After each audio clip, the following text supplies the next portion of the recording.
Hey everyone, I'm Stephanie, and I believe that the right book at the right time can change lives, and that all readers should read children's literature, especially adults. So that's what we do here on the KidLit Love podcast. We celebrate all things children's literature: picture books, early readers, middle grade, and young adult novels for readers of all ages. In each episode, we'll talk with children's literature authors and discuss their books, their hopes, their dreams for readers, their writing process, and much, much more. Whether you're an adult reading to their inner child or connecting the young readers in your life with fantastic books, you've come to the right place. So grab a notebook to build your TBR, and let's get to today's episode of KidLit Love.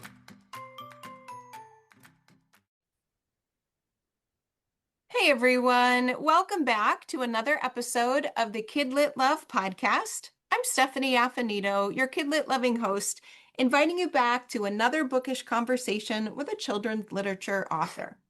Today, I'm talking with Cheryl Lawton Malone. Cheryl is the author of multiple picture books for children with titles like Dario and the Whale, Elephants Walk Together, and Featherita. She's here today to talk about her newest release, Little Kit's Wish. It's a beautiful picture book about little Kit's first blue moon and his first wish, and it's a story about finding your heart's desire. I can't wait to talk with her all about it, so as usual, we'll head right to the episode. Cheryl, welcome to KidLit Love, or I guess I should say welcome back to KidLit Love. I'm glad you're here today. Oh, I'm so delighted to be here. It is a pleasure to be back and to be part of your podcast and to reach out to your listeners again. It's just a delight. Yes, I cannot wait for our conversation today. But I do want to give listeners a little information about your first visit, just so that they know if they love this one, they can head back to episode 49. And that seems so long ago at this point in the journey, but that's when you came on with Victoria J. Coe, and you talked about all things writing KidLit. So if listeners, you have an interest, there's a dream in your heart, there is, something that just won't let your mind leave that dream to the side. Those two books, KidLit 101, KidLit 102, they truly launched me in my personal picture book writing journey. So definitely take a look for that. And so this is my way of saying thank you again for putting all of that information into the world, Cheryl. It's so helpful. Well, thank you. Thank you for that. It's just been an incredible journey. As I think I mentioned in that episode, I was a corporate attorney for 25 years, and I ended up getting an MFA in KidLit, and from there I launched my writing career, and it has been 15 years since then.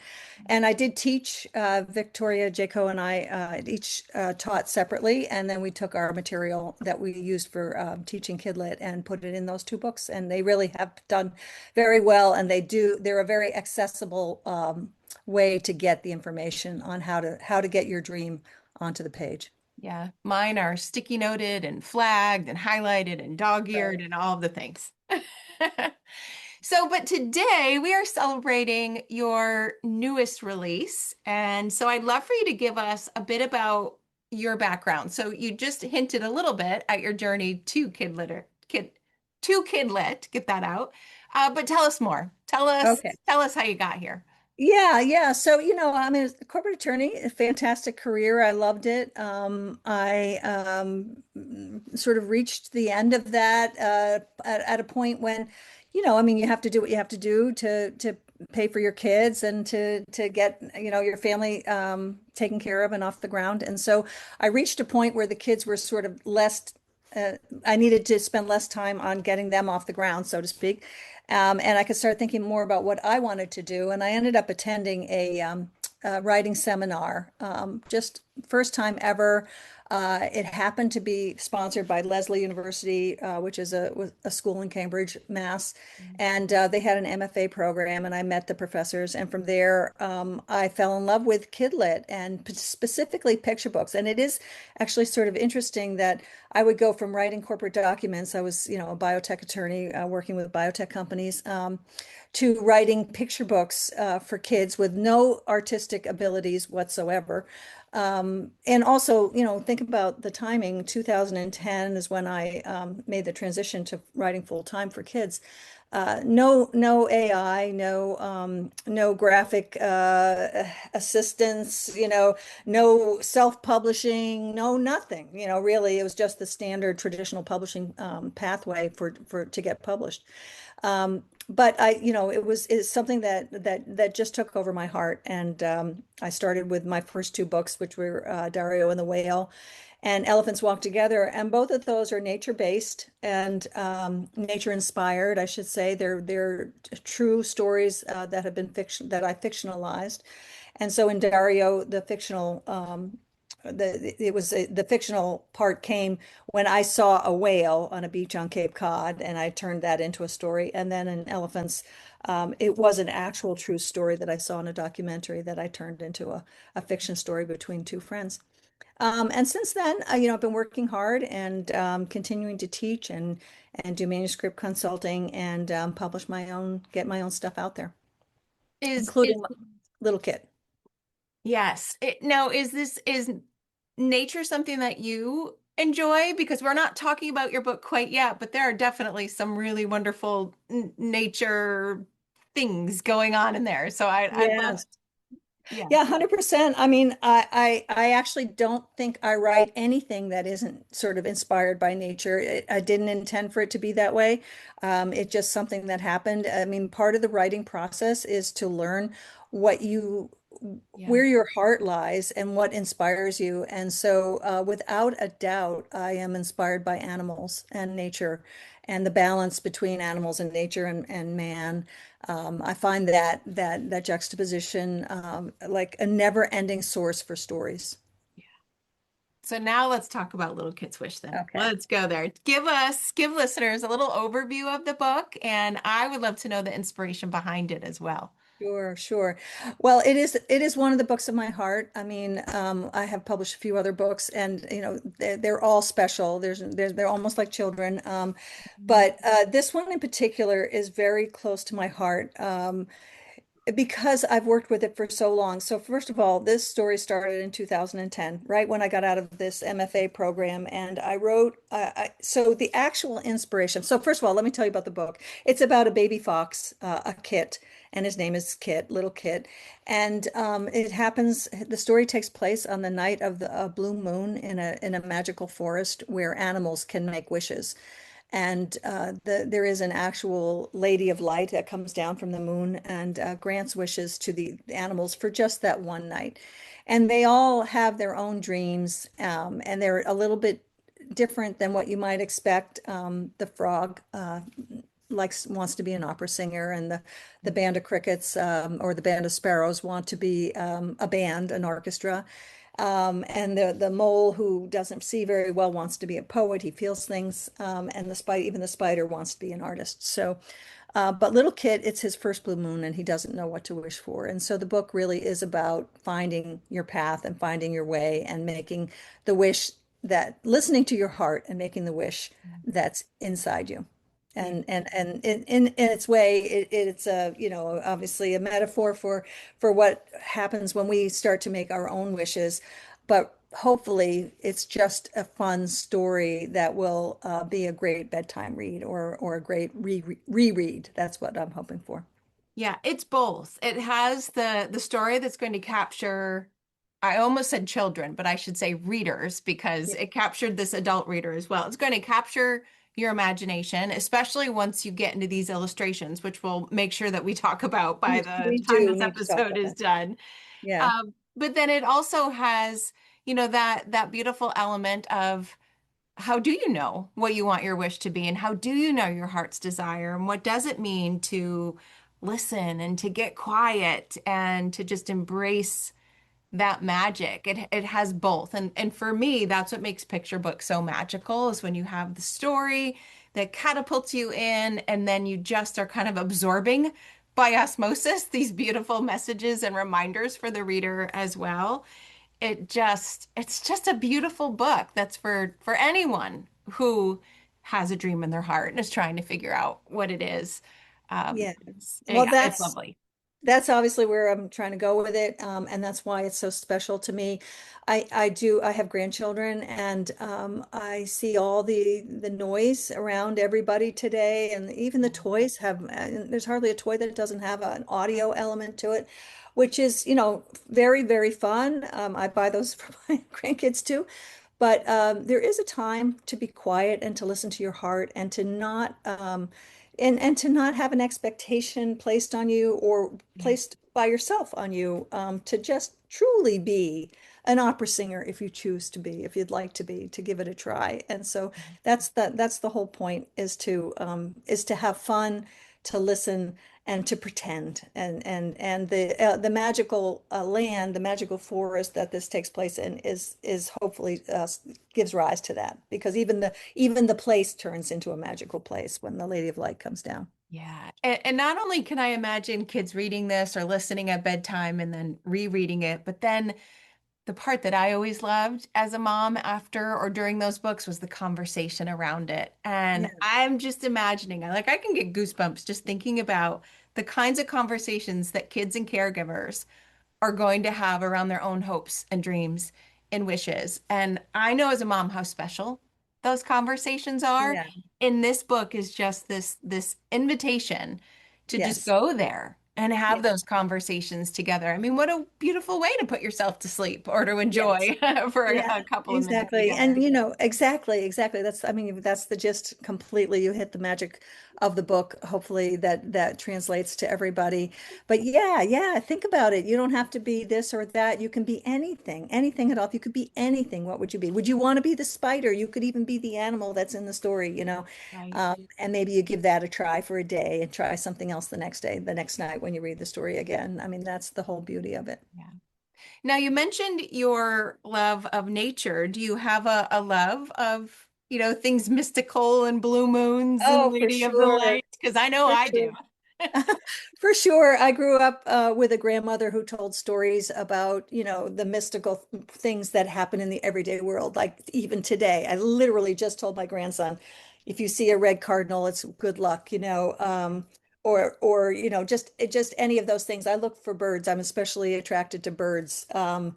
And their patterns, their flight patterns, and their nesting habits, and just anything. A coyote walking down the street is not necessarily a danger. It could be something magical. So yeah, I do think about that on a regular basis. I may be a little weird about that, but that is where my brain goes, and Yeah. I just love it. You're in good company. I'll be on a walk with my daughter. I mean, she's 19 now, so we'll be on a walk and I'll see the cardinal or I'll see something and then the phone comes out and says, "What's the meaning of?" And she's like, Yes, "Mom, maybe yes. you just saw the animal." I'm like, "No, no, no, there's always something else deeper Yes. at Make a play." wish. Make a Yeah. wish. I'm always telling my nieces and nephews and all to make a wish. When you see something special, make a wish, Yeah. because wishes do come true. Yeah, it just makes life feel better, doesn't Yes, it? Yeah. absolutely, absolutely. Now, I Yeah, know we can't show listeners the book because this is a podcast, but you need to talk about these unbelievably gorgeous, delightful, whimsical. I'm not sure of the right word to capture them, but boy, do they match the essence of your words. Tell absolutely. listeners the best you can about what they will Okay, see. so the illustrator is an incredible children's artist named Philippe Lancha. And he's based in Brazil. It's the book is quite unusual in the fact that I found the illustrator. So for most picture books, so with my earlier books, all three of them, the publisher chose the illustrator, and for the most part, that works very well, because a publisher, traditional publisher especially, is going to have a stable of children's book artists that they know their style. They match the text to the illustrations, and they come up with a book that's better than when it started. But I happened to see Philippe's illustrations on Instagram, and I literally could not stop myself. I reached out to this random person in Brazil. With all the scams going on, you would think he would have just shut me down. But I said, I have a book. I cannot believe your animals are so beautiful, and they are gorgeous. He's a Sure. gorgeous illustrator. He's a pretty very well known in Brazil. I don't know how many books he's published outside of Brazil. I think there's quite a few actually, but um, anyway, yeah, they're whimsical. His choice of color is Yes. unique, Yes. and it is it. The whole point of having an illustrated picture book is for the illustrations to enhance, to bring the book to a higher level, and he does this unbelievably, unbelievably. And so with his illustrations, I then went out to find a publisher because I just thought this book was so magical. And I came across Tiny Tree Books in the UK, and they are, a very well-known, small indie publisher. And so in my last two books, the first two books, I should say, I had a very traditional American top five publisher, and the books are beautiful, absolutely beautiful. And so it was a change for me to go to an indie publisher or a small press publisher. But they've done an incredible job. And in fact, and everything has worked out even better than I could imagine. I have a copy of the picture book, and I just can't believe how gorgeous it is. And I'm the one who wrote it. It is. So yes, so the illustrations are fantastic. The colors are purplish. The whole story takes place at night under a full moon, and so the moon has this gorgeous glow. His choice for the Lady of Light is Yes. not what you would expect. It's Yes. not a Disney princess at all. She's actually quite real, not real looking. She's mystical, magical looking. But she's not a pretty fairy. And so she looks very, very real, very like this is really happening. It's Yeah. just fantastic. Yeah, there's something in the way that he has chosen to represent the animals, the Lady of Light, but also, as you mentioned, the color palette. And when those come together, it's you feel the page. Like we could really get wooey and say, like, what kind of vibe does the book have? But you really feel Yeah, you just feel it when you're reading it and you're understanding the beautiful message alongside of just taking in those colors and those pictures. It is a magical yeah, combination for yeah. sure.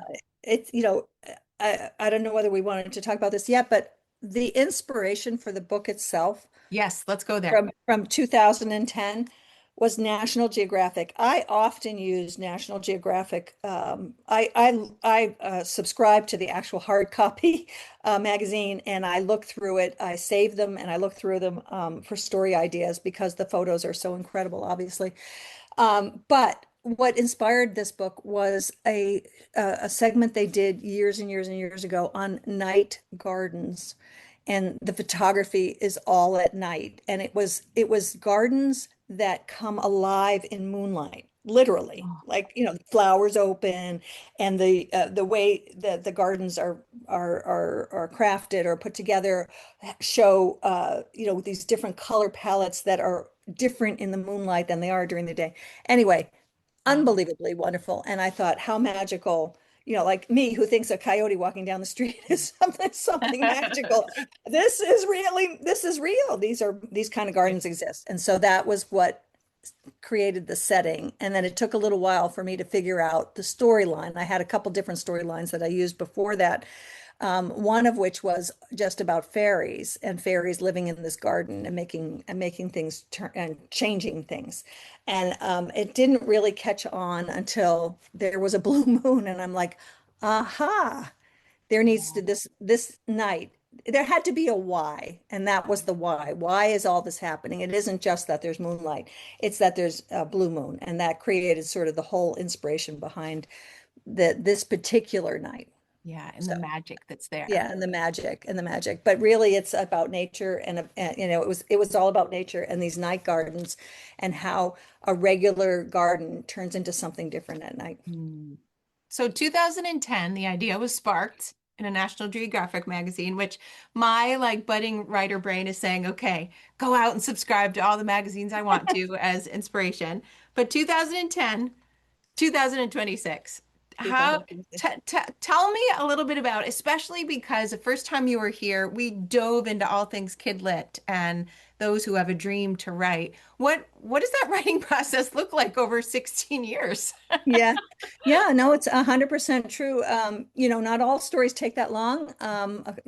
Most don't, but it did take a long time. And so my first idea was this magical garden that there were fairies that it was actually I wrote it in rhyme. I am a published poet. So I thought, oh, we'll go with a rhyme. And it was clunky, it just was clunky. I entered it into a contest, a very famous contest, and I did not win.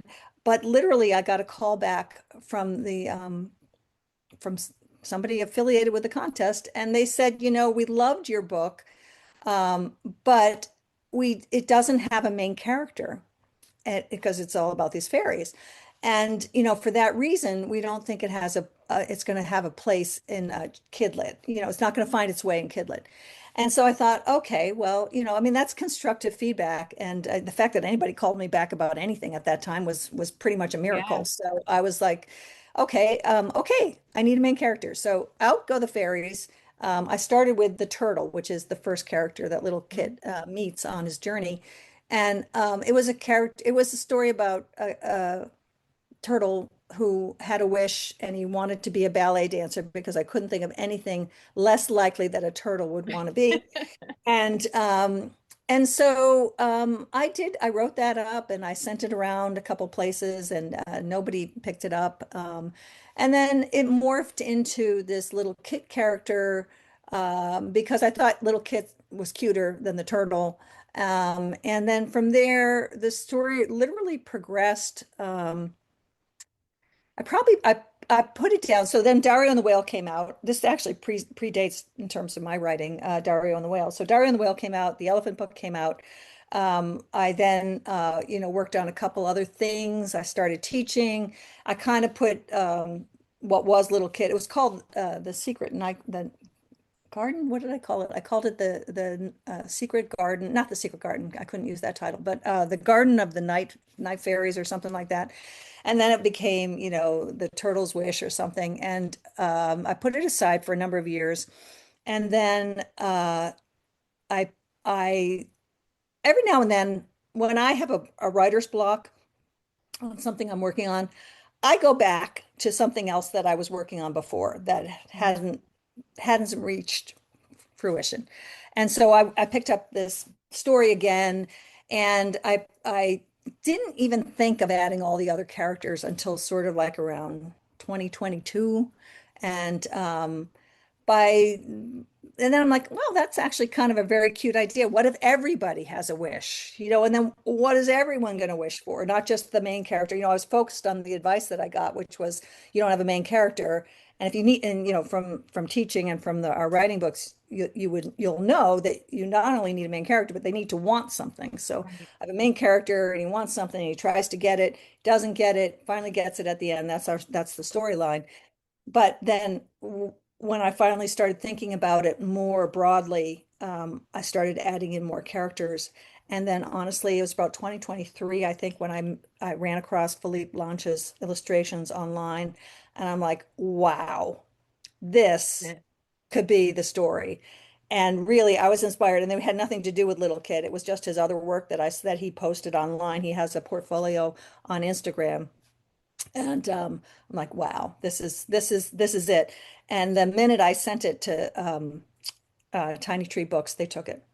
So That's it awesome. just hit the right spot at the right time with the right setup, Yeah. kind of thing. And that it's a very good story for just don't give up. For Yes. goodness sake, you may not even be right the first time. In fact, you're probably not right. If nobody Right. takes it, you're probably not. There probably is something that needs to be Yeah. changed.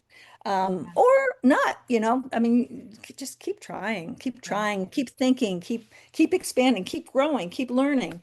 Right. Um, so that's how Little Kit came about, and literally how the other characters finally joined the story. And I don't even think I had a Lady of Light in there until the very end. And I had no idea what she looked like until Philippe And sent me, and he sent me two versions to wow. choose from.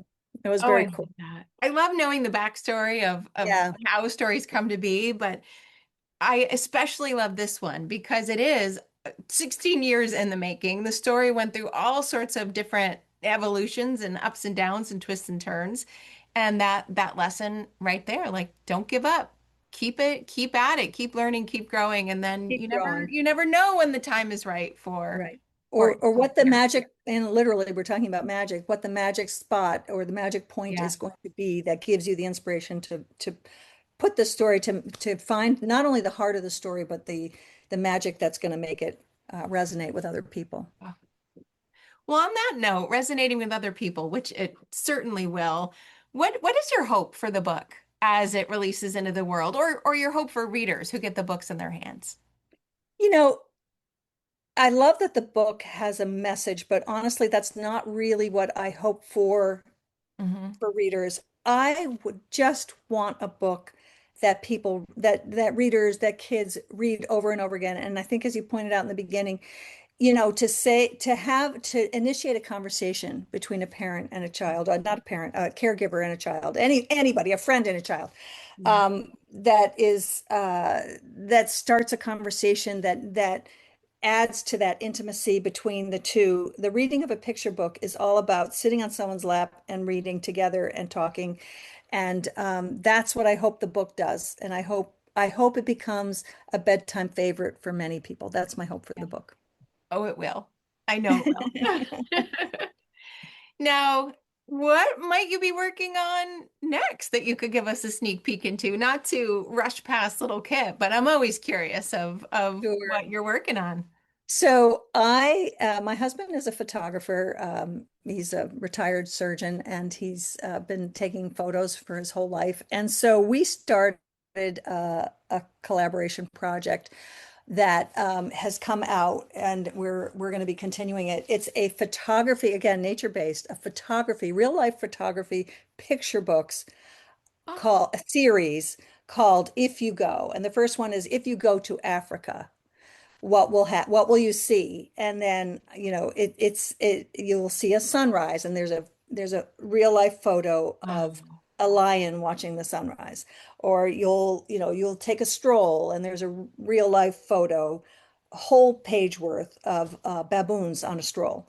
And it goes through the day. It follows a day in Africa, and it's the photos are his. They come from a safari that we took a couple years ago, and we're going to be doing more of those. The next one is something is called Busy Penguins, and it is a rhyming book about the activities of penguin colony in South Africa.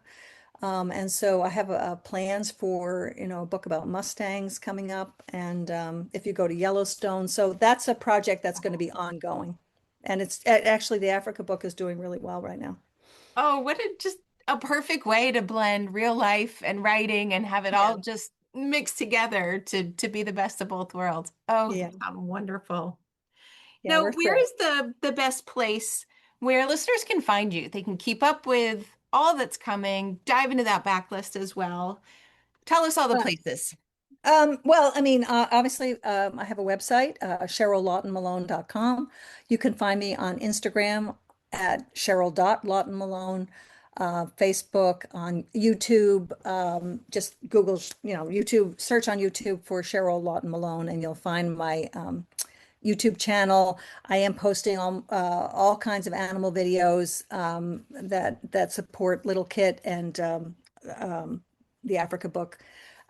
So yeah, you can find me pretty much anywhere. I love to do library visits, school visits.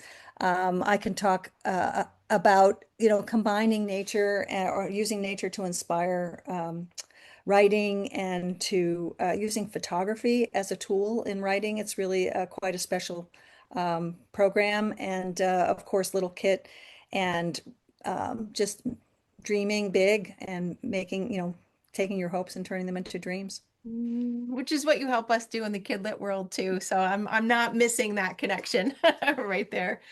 Oh, this was wonderful, Cheryl. Thank you so much for coming back onto the podcast. I will put links to all the places to find you in the show notes, along with links to the books, of course, that we talked about today. And I'm so grateful that we got to continue to part Yeah. two. Well, it's my pleasure, and I want to thank you so much for the work that you're doing. I mean, your podcasts are fantastic. You reach a great audience, and you really are making KidLit a better place. Oh, thank you. Those words just went right to my heart. I appreciate them. And listeners, thank you for listening to another episode of KidLit Love, and I'll see you in the next one.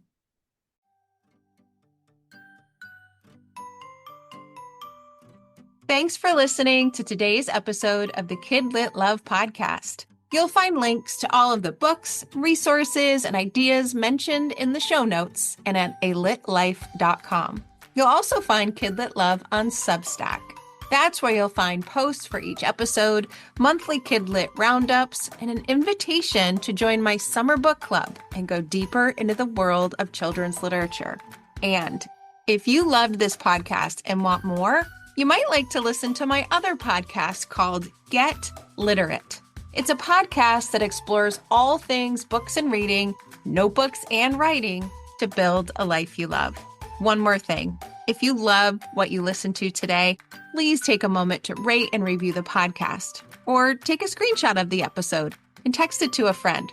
This helps the podcast grow and builds our bookish community of KidLit Love. Thanks for listening.